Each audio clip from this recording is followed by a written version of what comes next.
Good evening students, welcome back to my YouTube channel. आज का हमारा टॉपिक है about shares of a company. Basically shares are small parts या you could say small units of company ownership. जब भी आप किसी भी पर्टिकुलर कंपनी का कोई भी शेयर परचेज करते हैं, एक शेयर 500 शेयर्स, 100 शेयर्स, 10,000 शेयर्स, ये बेसिकली लॉट्स में मिलते हैं। जितने भी आप बाय करते हैं तो you become a small owner of that company. आप उसके शेयर होल्डर बन जाते हैं, एक छोटे से ओनर बन जाते हैं। जब कंपनी शेयर्स इशू करती हैं तो उसका क्या पर्पस होता है? पर्पस होता है फंड्स कलेक्ट करना जनरल पब्लिक से, यानी कैपिटल रेज करना, मनी रेज करना। अब फंड्स क्यों जनरेट किए जाते हैं, कैपिटल क्यों रेज किया जाता है, उसका क्या पर्पस होता है? कंपनी क्या चाहती होती है? कोई बड़ा प्रोजेक्ट होगा, उसमें कंपनी पैसा डालेगी, वो शुरू करेगी, जिससे कंपनी का प्रॉफिट इंक्रीज करेगा, रेवेन्यू इंक्रीज करेगा। अल्टीमेटली जो ओनर्स होंगे, जो शेयर होल्डर्स होंगे, वो बेनिफिट होंगे इससे। कंपनी ने ग्रो करना होता है। कंपनी की ग्रोथ बहुत तरीके की होती है। मर्जर्स हो सकते हैं, यू कुड से कि दूसरी सेम टाइप की जो कंपनी होगी, सेम नेचर की, उसके साथ कंपनी ने मर्ज करना होगा, ये उसे एक्वायर करना होगा, अपने ऑपरेशंस को ग्रो करना हो सकता है।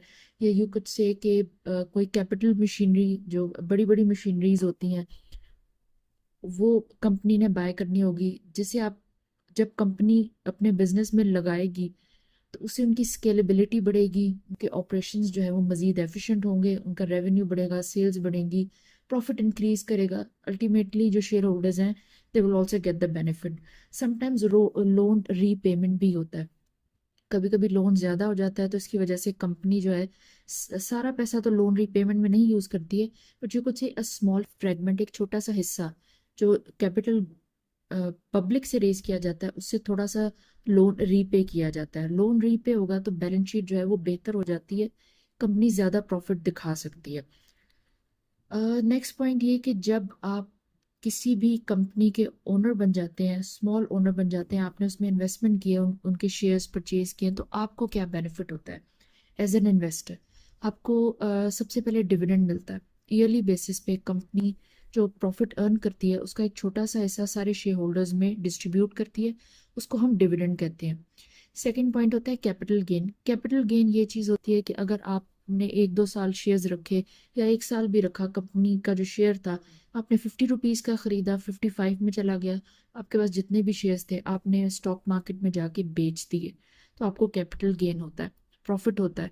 इन्वेस्टमेंट को सेल करने पे उसको कैपिटल गेन कहते हैं। इन्वेस्टमेंट एप्रिसिएशन ये चीज़ होती है, ज़्यादातर जो शेयर्स परचेज किए जाते हैं, कंपनीज ग्रेजुअली ग्रो करती हैं कांस्टेंट रेट पे। आम जुबान में कहें तो धीरे धीरे ग्रो करती हैं। तो लोगों ने 2 साल के लिए, 5 साल के लिए, 10 साल के लिए शेयर्स बाय किए होते हैं। आप बेशक से सेल नहीं कर रहे, लेकिन जैसे जैसे कंपनी के शेयर की वैल्यू इंक्रीज करेगी तो आपकी जो इन्वेस्टमेंट है वो एप्रिशिएट करती है, यानी इंक्रीज करती है, उसकी वैल्यू बढ़ती है। नेक्स्ट हम एक छोटा सा इंट्रोडक्शन ले लेते हैं। दो टाइप्स होती हैं बेसिकली शेयर्स की, एक होते हैं इक्विटी शेयर्स और एक होते हैं प्रेफरेंस शेयर्स।